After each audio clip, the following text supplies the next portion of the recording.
this afternoon for an hour. We have a visiting speaker this afternoon, James Townsend from the Reach Foundation, who's going to talk to you around a leadership development opportunity.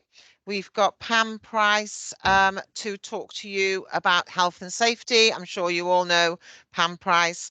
And then we have a section from Kate Daunton from our curriculum and literacy team, who's going to be talking about the impact of training over the last academic year. So delighted that you can all join us. We're going to kick straight off because we only have an hour with James. So can I introduce James Townsend to you all? Thank you very much, Heather, and good afternoon, everybody. Lovely to see you all, and thank you very much for the invitation to join you today. Really great to be here, and yeah, grateful for the opportunity. So thank you so much for that. Can I just check, can everybody see my slides okay? Yeah, absolutely fine, James. Yes, wonderful. Thank you. So, yeah, I'd like to talk today about a new program for aspiring head teachers in the West Country called West 100. I'm going to talk about why it exists, what it is, and then open up for some questions and discussion, hopefully all within 15 minutes. So here we go. Why does the West 100 exist? Well, we feel that we're in a bit of a strange situation at the moment with our education system, in that on at least some measures, schools are doing better than ever. I think it's about just under 90% now of schools nationally are graded as either good or outstanding by Ofsted. In the latest PISA tests, I think England is now kind of fourth in the world in terms of the reading tests, and in lots of other ways as well. I think you can make a pretty solid case that schools in England are kind of doing a really good job. But I think it's also important to recognise that many children and teachers are not doing better than ever, and they're not maybe experiencing that sort of system success. And I think that's particularly true for children who are experiencing disadvantage in some way. When we look at the data, and this is sort of data for Somerset in particular, we see, and I'm sure this will be very familiar to a lot of people, but the gap between children who are growing up kind of or in receipt of free school meals, even as they in the early years foundation stage, is kind of gap of 4.5 months between those children, the disadvantaged children, and their wealthier peers. On average, this grows by the end of Key Stage 2 to a gap of kind of 13.1 months, and again to getting on close towards 2 years at the end of Key Stage 4.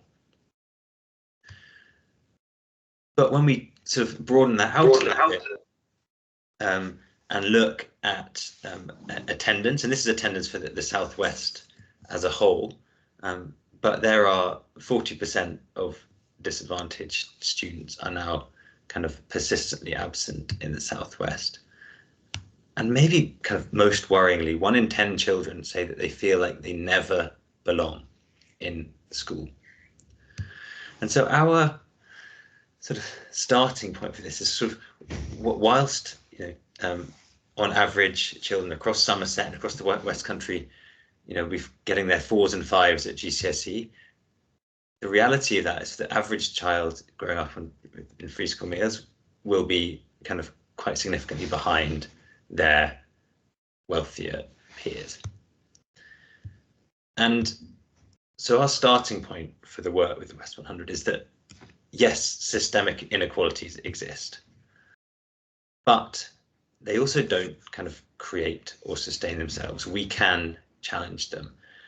And our work with developing West 100 and thinking about school leaders who can challenge this is the aim of creating the conditions that enable others to flourish in the face of uncertainty, and who really want to work together to challenge this quite significant disadvantage gap that exists across the Southwest at the moment. And so a group of leaders in the West Country came together and created the West 100, where we're aiming over a 5-year period to identify and nurture 100 future head teachers in the West Country who have a shared commitment and shared drive around supporting children experiencing disadvantage. It's based on a few principles, which I'm going to share with you now. The first is that it's regionally led. So this program was co-created by leaders in the West Country, specifically with the goal of thinking about what does disadvantage look like in our area. So often we find, in talking to participants on our program and people who are currently heads who've been through other leadership programs, that they've got a lot from other programs, but don't feel like they've been really able to deepen their knowledge and understanding about the nature of the challenge and poverty and the nature of disadvantage in their particular area. West 100 starts from the point that we need to think specifically about what are the challenges that we're facing in Somerset and counties nearby in the West Country, and what we need to do differently to support children there. The second principle, we talk about the program being locally rooted, but nationally and even internationally connected. So we are drawing our cohorts. This is our first cohort, which we recruited just last year. And the program is drawn just from Somerset, Wiltshire, Bristol, and South Gloucestershire. And the reason for that is we want to build a group of leaders who have an experience of deeply understanding their community and go through that together, so that as they then also visit some of the finest schools in the country in terms of supporting children with disadvantage, they go through a shared process of translating that learning back into what does this mean where we are? What does this mean for us in Somerset? And they're going through that process together, which we're finding with our first cohort is a really powerful experience. These are just some examples of the schools that colleagues have visited over the last term. And in fact, this week, cohort 1 are in Birmingham, learning from schools in and around the West Midlands.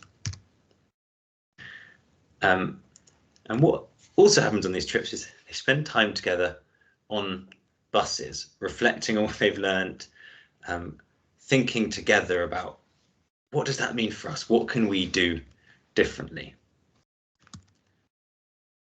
And that links into the third principle on which the program is based, which is that relationships really matter.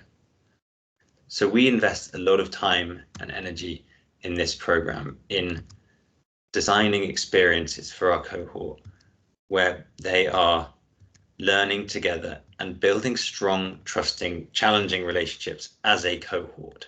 So this is cohort 1, so that as they come through into leadership, they've got a group of peers that they trust, that they can learn from and learn with, and build over time a kind of collective movement for change for children in the region. And we believe what this does is allow kind of shared purpose to be developed around supporting children experiencing disadvantage, which in turn builds shared courage and motivation. Colleagues who are already securing headships from this first cohort are saying to us, I wouldn't have been willing to step up and apply had it not been for the peer group I have around me. And long term, we hope, as people come through into headship roles and even before, building collective power around shifting and nudging the system towards focusing on supporting disadvantaged students as our kind of prime goal. The fourth principle that we talk about is less is more. So whilst we know that becoming a head teacher is a hugely, hugely complex role, we don't pretend that we will cover everything through this program. We focus deeply on building a strong cohort and shared purpose, and then really dig deep into three major areas of being a head teacher. And I was thinking about, how do you embed strong, trusting relationships with your staff, and particularly with families that you're supporting? We spend a lot of time and energy thinking about, how do you recruit and develop really fantastic teachers, knowing that kind of what happens in the classroom is kind of perhaps the most important thing that goes on in terms of changing children's trajectories. And then thirdly, how do you create and sustain a culture of excellence? And we really spend time on any schools we visit, any training, framed through these key areas of focus.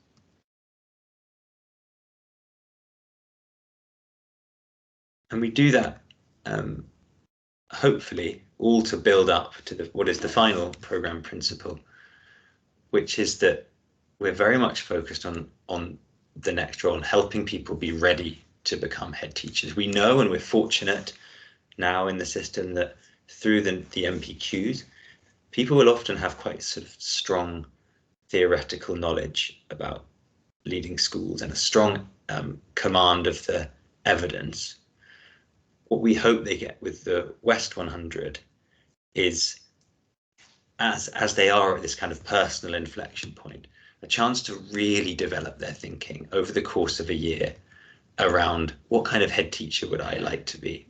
A chance to build their network of peers, to get into different schools and challenge their thinking, so that once they are kind of then decide that they're ready, they've had the chance to really kind of step back and then step into deciding to apply, having really kind of had the chance to think about the nature of headship and the kind of head that they would like to be.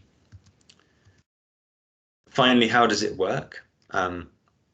It's a mix of kind of residential training and kind of conference day training, termly visits to schools around the country and beyond. At Easter time, the cohort 1 are off to New York to visit with some really high performing schools there. In the first term, they were in London. As I say, next week they're in Birmingham, and that's then supported with one-to-one leadership coaching, access to a wide range of pre-recorded videos, live webinars, and some termly head teacher tasks that they take on, things that we would not expect them usually to take on until becoming head teachers, and we're trying to help them have a dress rehearsal, for example. Really leading recruitment for their school is the one that they're doing right now as an example of that.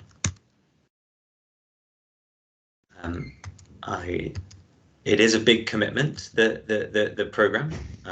So across the year, the autumn term, there's 6 days of training that they are out of school for. 3 days in the summer term, so I should say spring term, and similarly the summer term there as well. So it's a significant commitment that people to take on being part of the program, but we believe worth it. Southwest 100, which is our sort of sister program to the West 100, which focuses on Devon and Cornwall, now have 30% of the first 2 cohorts you've been through have now moved into headship roles in the region and are working on average in schools that have much higher numbers of students on free school meals. And 85% of people from those cohorts who've applied to headships have secured those roles. So I hope that gives you a bit of a flavour about what West 100 is all about. Very quickly, these are some questions we usually get asked, so maybe I'll just whiz through these as well. I've mentioned this, it's a big commitment. 13 kind of learning days time out of school across the year. So this is, we want to be really upfront and open about this. It's a big commitment on the part of schools in supporting people through, and on the part of the individual. It's not just for people who are in deputy head positions now. We encourage people who are thinking about or believe they could be ready to be a head teacher within 5 years. And in fact, we believe it's really, really important we have a mix of people. Some could be assistant heads, deputy heads, even on rare occasions in kind of middle leadership roles, although that is a bit rarer.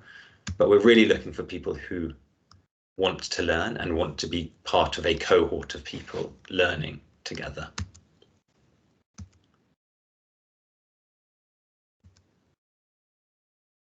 I've mentioned that. And then finally, I'm sure everyone will be wondering, what does this cost? So the cost for the course, which includes all of the residential accommodation, is £3,500 for secondary leaders and £1,500 for primary leaders. And we make that distinction because we recognise that schools have very different budgets. And we do ask for a small personal cost if people opt in to the international trip as well. Here are my details. You can see, follow, either please do email me directly, a link there to our kind of Substack where there's all of this information is shared.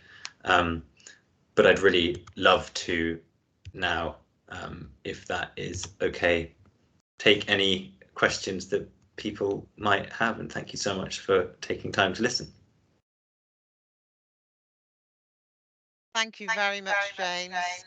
It's really, really interesting for everyone to just know what's going on out there as far as leadership development is concerned, because when we met a couple of months ago now, this was very new. I'd not heard of this before. So it's great that all the people on the call, we've got nearly 50 people on the call, and to get that word out there for them to know what's available. So yeah, any questions at all from anybody?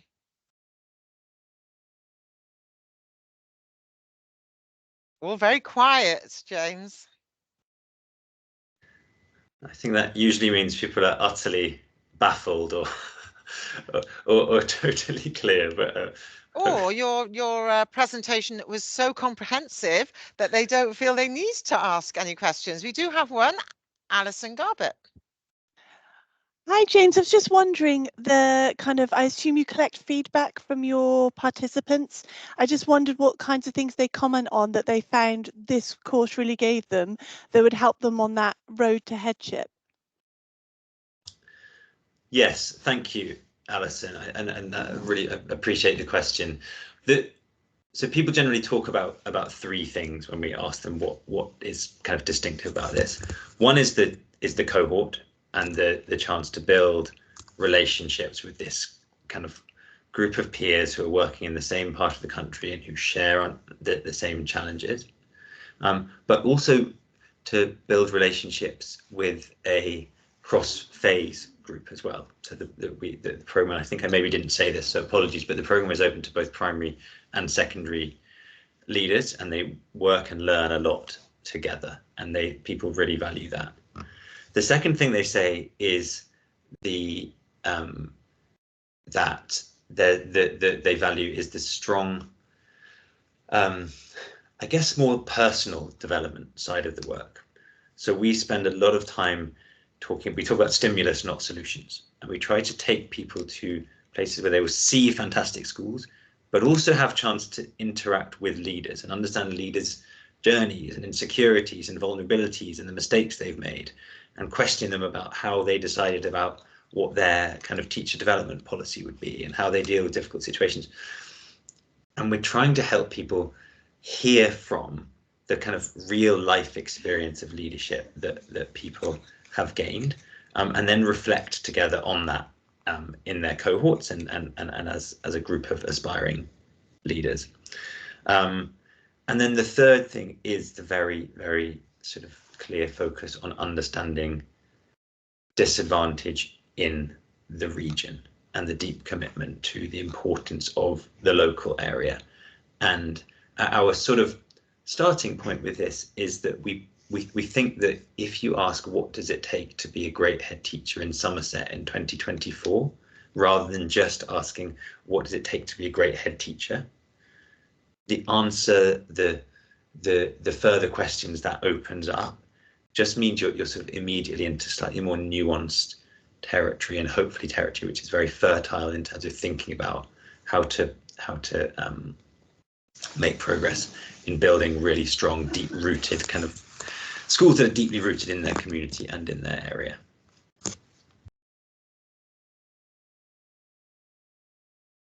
Great. Thank you very much, James. Obviously, we will share your email address round. I'll ask Robin to make sure that that's with all the information after the meeting. So if anybody is interested, you're happy for them to contact you direct. Is that okay? I'd love to hear from you. We're really keen to have more people from Somerset, as you saw from the map. We were not overwhelmed last time with Somerset schools, and we'd love to have a really strong Somerset group joining us this year. The deadline for applications, all the information will be on the Substack, but it is just after the Easter break, so people have got time to put in their application during Easter. It is a competitive process, deliberately so. We want this to be something that people feel that they really kind of earn and kind of to be part of. And again, we get good feedback that actually people find the selection process tough, but valuable, and that's what we hope will be the case for others coming through now as well. Lovely. Thank you so much, James, for coming along to our meeting today. And if anyone has any further questions or is interested, then please contact James. Okay. Thank you so much, Heather. Thank you all, and all the very best. Hope to hear from some of you soon. Thank you. Bye-bye. Lovely. Thank you. Bye-bye. Okay, I hope you all found that really interesting. I certainly have not been aware of it before. So we are trying to find quite innovative and creative projects out there to share with you, not just from within Somerset, but also outside Somerset. So that was great. We're going to move on to somebody who is in Somerset, and I think you all know Pam. And Pam is going to talk to you about health and safety. Cool. So can you see my slides, Heather? Yep, I can and if indeed. I move them, they're moving. Yeah, brilliant. They are moving. Right. So good afternoon, everybody. I'm just going to cover some the general overview and some updates to health and safety that's been going on since I last saw you all in the autumn. So I want to explain how the Corporate Health and Safety Service can help you. Our website, we'll look at Civica briefly, our fire risk assessment process, the EEC, so that's the platform for your risk assessments, accident reporting of significance, external visit management, and where we put the audits. We'll look at the safety audit, our premises manager task list, a bit about training and support, and some latest news. Okay. So how can we help? We've got our website. I'm going to be manically pasting things into the chat, which I can do there. And in there, there's a specific part called Schools Resources. And within that, we have news, the Burgundy Pack, which contains things like our model health and safety policy, a programme for risk assessment, induction checklists for staff. We've also got guidance for schools, which contains, there's about 70 help sheets based on A to Z topics like asbestos, ladders, glazing, bouncy castles, and so on. We've also got our main section there on the left, which is policies and guidance. So you'll find a policy for everything and often guidance forms. There's also a little chat bot where you can ask questions as well, which is people find quite useful. So Civica, this is our property management system that has replaced Ramis, which used to be the council's property management system. So it's now Civica, and you have this task to complete, which could be the head teachers, or it could be your designated premises managers. Sometimes that's a site manager or your business manager, but it does often fall to the head teacher. So you need to complete these annual returns, which are now called questionnaires. Oh, where's that gone? Can you still see my thing? No, we can't. Why did it go? We can now. Is it scrolling?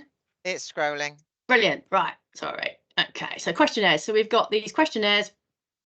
So we've got fire prevention, Legionella management, risk assessment, self-audit for catering, health and safety self-audit, safety glazing, and an asbestos annual review about your arrangements. Given examples there. Anything you answer negatively to or with a query does come to one of the officers. So it might go to the asbestos team if it's asbestos. It might go to our fire safety officer if it's about fire, and we'll offer guidance and advice. So we basically check that and we'll email you back with any queries. If you have any concerns or you can't get onto Civica, the best people to talk to is Systems and Performance, which is the team that run the Civica platform, and that's Systems and Performance at somerset.gov.uk. Put their address in there, and they can help you out. They also provide one-to-one training for free. So if you're struggling with a particular element of Civica, drop them a line and ask for some one-to-one training. They are reaching out to schools who are having trouble with Civica, or they're noticing they're not as compliant, and offering that as well. Another thing on Civica is your inspections. They're little tasks. So that could be anything from fire alarms to your PAT testing and things like that, and they get issued. You need to go in, maybe provide a certificate or something that says you've done that item, and then you can close it down. If you pay for property or education property, or SSC as it used to be called, to do any of these inspections, they will close it down for you. Okay, so it's a little bit complicated, which is why we recommend the training. And then finally on Civica, there's something called your Fire Risk Assessment, or FRA.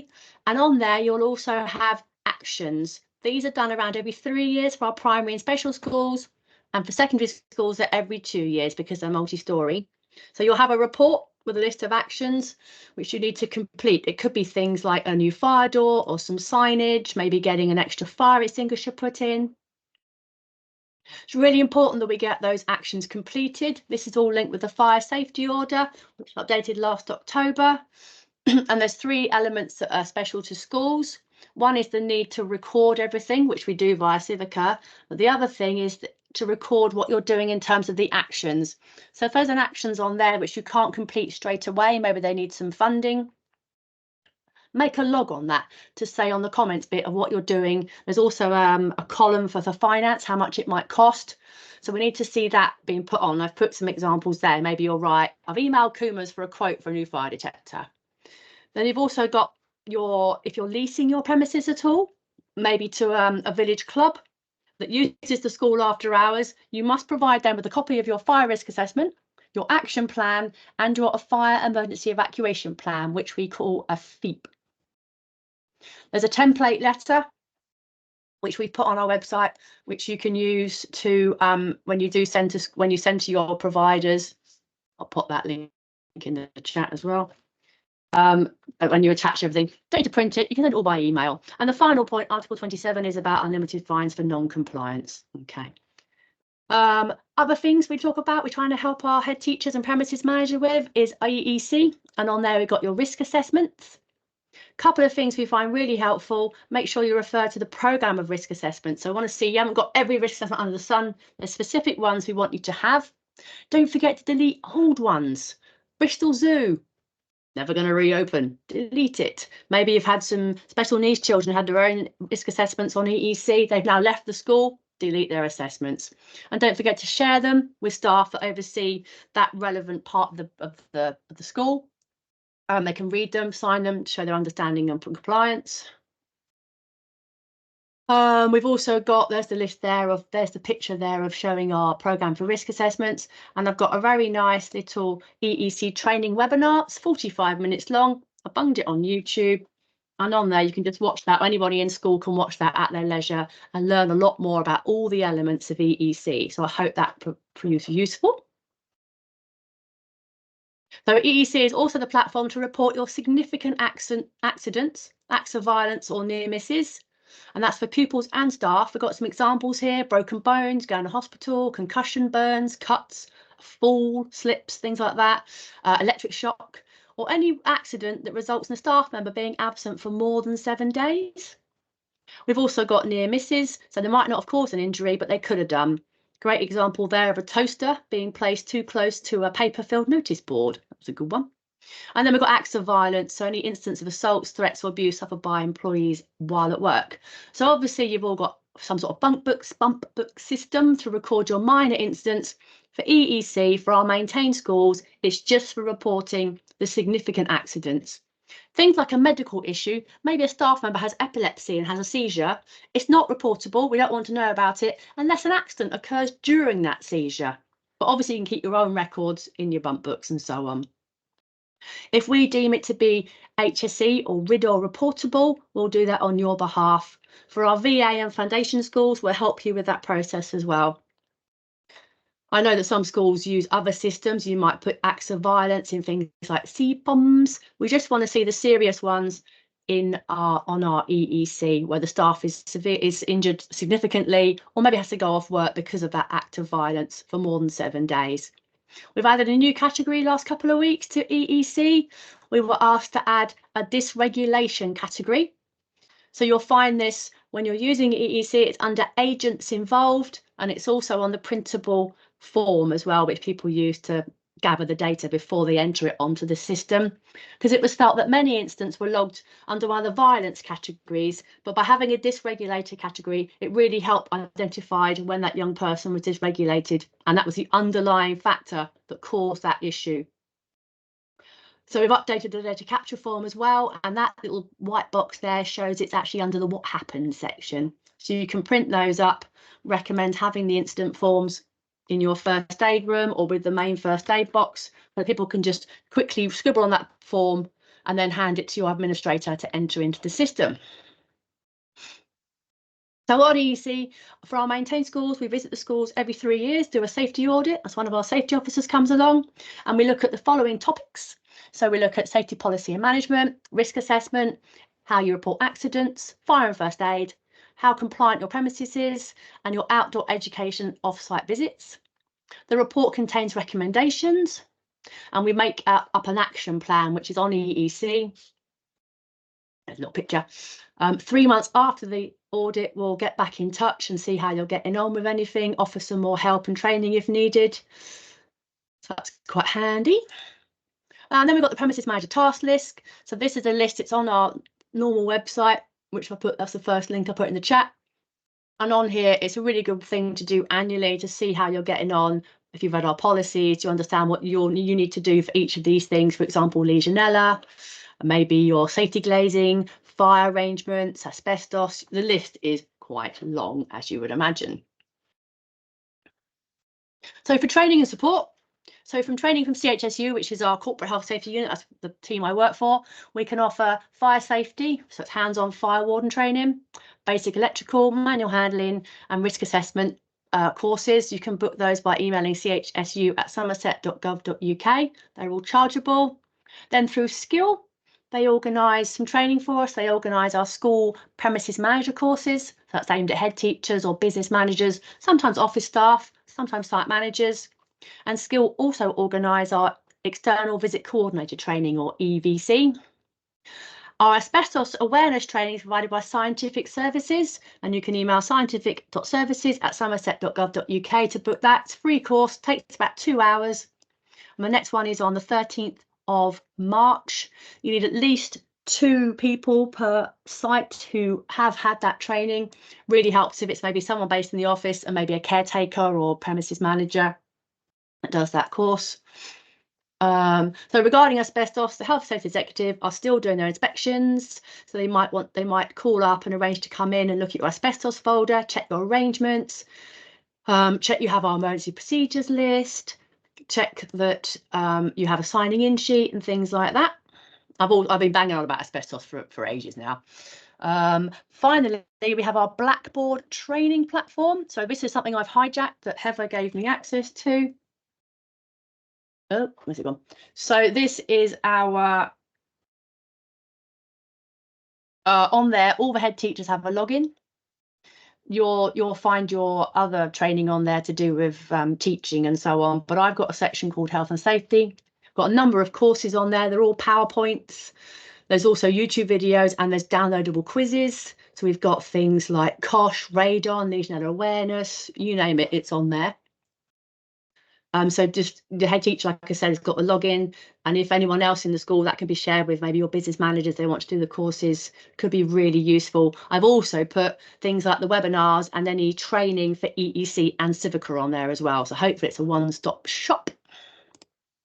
So our latest news. So like I said, we're doing the asbestos. We're still promoting a lot of asbestos awareness. Then we revised a number of policies and guidance recently. So that was our new and expectant mothers went to be called new and expectant parents, working safely at height, a biological agent infection control and bloodborne viruses policy, working outside in the sun extremes of heat and cold, and a safety action notice. Following on from the new and expectant parents, we've updated our forms for pregnant workers. So the F17A, which is a return to work for new parent that's the form for pregnant worker. Then we've got the F17B, which is when they return to work. It's the new parent assessment. So they've all been updated as well. I did a quick news article at the end of last year explaining why Somerset Council do not endorse school visits to trampoline parks. They are dangerous places. They make you sign a waiver. They're really not a good place to go. If you want to go trampolining, go to a British Associated Trampoline special place that's actually a trampolining place, not a bouncing and flip out type thing. I also wrote an article about no such thing as wet play. I met an interesting head teacher, and we talked about how he doesn't let his children go inside anytime. If it's raining, they have to all go outside. And then finally, we've updated our risk assessment form for your COSH products. So when you're looking at your control of substance hazardous to health, so your hazardous chemicals around the building, there's a new risk assessment form. We're not asking you to start doing them all again from scratch, but when you get a new product or if you're reviewing your risk assessments, there's an easier to use, more user-friendly form that we've put out. Every week I send out send out news via the SSE bulletin, but my bits seem to be at the bottom. So if you'd like to receive a very short 3-line email each week from me, where I summarise the latest health and safety news and any new things that are coming out or policies and things like that, put your email address in the chat and I will add you to my ever-growing list. Right, I'm on to my last slide. So any questions? I rattled through that at a great rate of knots. Heather, are there any questions? Thank you so much, Pam. There was a huge amount of information in there. I'm assuming the slides will be shared because there's... Yeah, I've sent them to Robin. Excellent. So, you're right. Any questions at all on health and safety?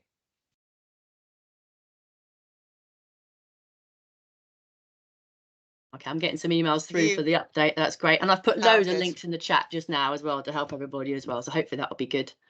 Fantastic. And they know they can always contact you if they have any questions. Yeah, or the main questions, sort of general things, at chsu@somerset.gov.uk. Anything particularly specialist, come to me, pam.price@somerset.gov.uk. Lovely. Thank you very much, Cheers. Pam. Really comprehensive. Okay, bye. Thank you. Bye-bye.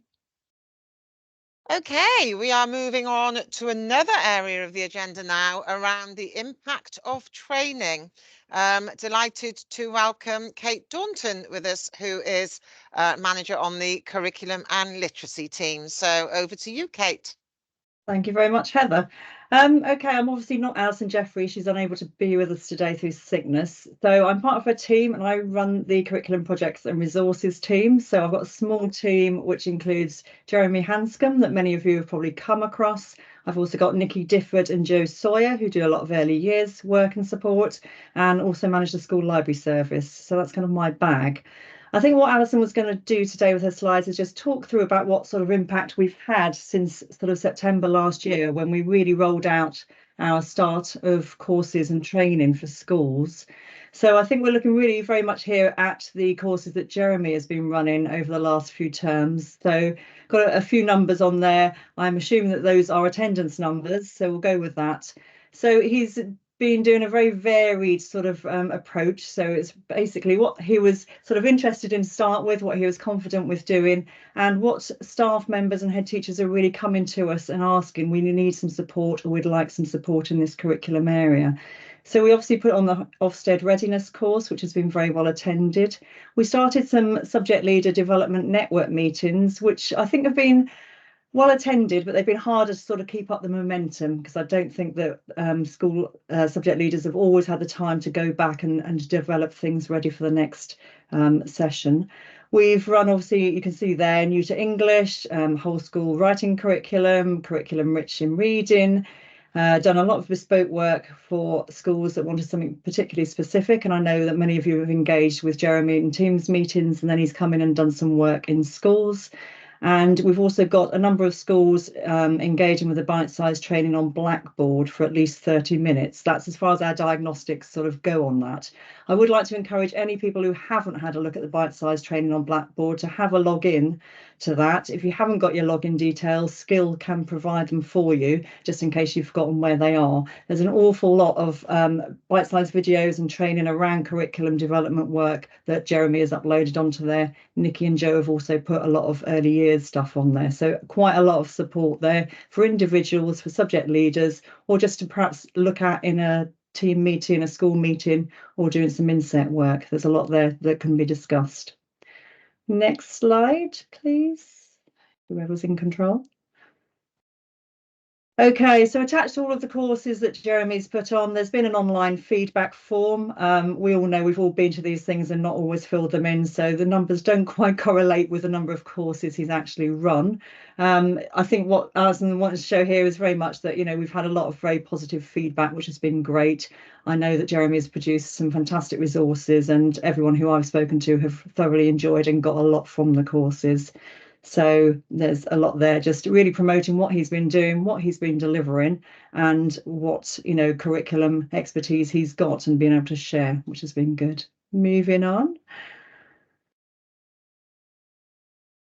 Okay, so what Alison really wanted to share with you was the new training portal that we've got. I'm sure all of you have gone onto the SSE website at some point to look for a training course. And I know over the years there's been a lot of discussion in terms of there's an awful lot in there and it's quite hard to search and actually find what you're looking for. So basically, the new training portal replaces the previous training pages on the SSE website.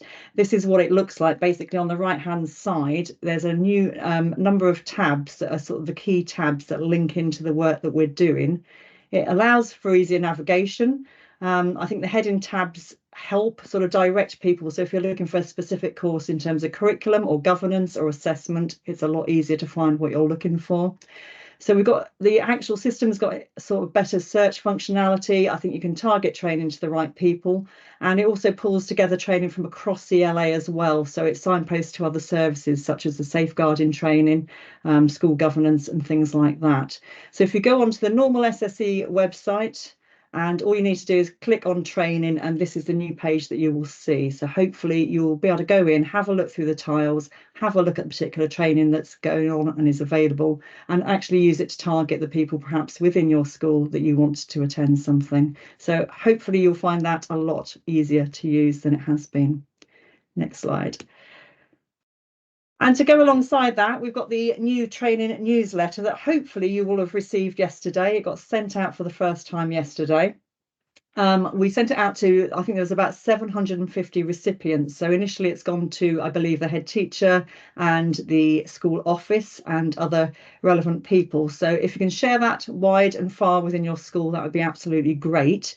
So it basically goes out, it's going to go out on a monthly basis. We're looking at the start of each month, and it's just basically advertising under all those headings again, what is available, what is coming up. So hopefully, I think we've had a bit of a mismatch between we're trying to promote all of our courses and they're not always getting to the right people. So we're hoping that this will be a much easier option. You book onto training in exactly the same way, but it does cover on the right hand side there all of those particular things. So perhaps you might want to send one section off perhaps to your early years people, one to your assessment lead, etc., etc. So again, it's quite a big moment, that the new monthly training newsletter. We are going to hone it hopefully going forwards. I think we're going to look at obviously the readability, who's actually opening it, who's looking, who's booking, and hopefully we can make that really sort of pertinent to your needs going forwards. So please have a look at that. If you missed it, it should have come out to you yesterday. Let us know if you haven't received it. Next slide. That's the final slide. There we go. Any questions from anyone? Lovely. Thank you very much, Kate. Right. Lots of information there as well. And I know that so many schools have benefited from the training that's been taking place. We have a question from Kate.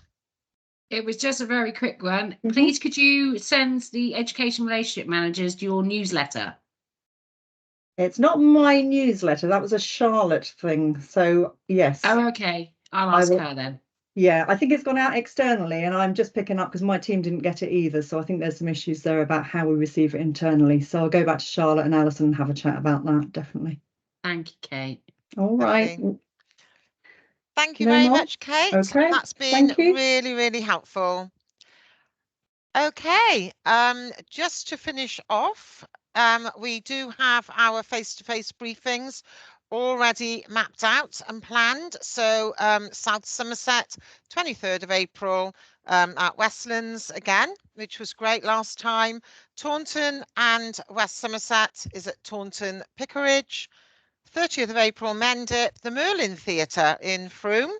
And again for Sedgemoor, the usual place of the Canal Side Conference Centre in Bridgewater. So we have finished a little bit early. We're going to give you 13 minutes back of your time. But thank you so much for joining us today. There's so much really important information that we need to share, and this is a great opportunity to get those messages across. So just to say thank you to you all, and have a lovely evening.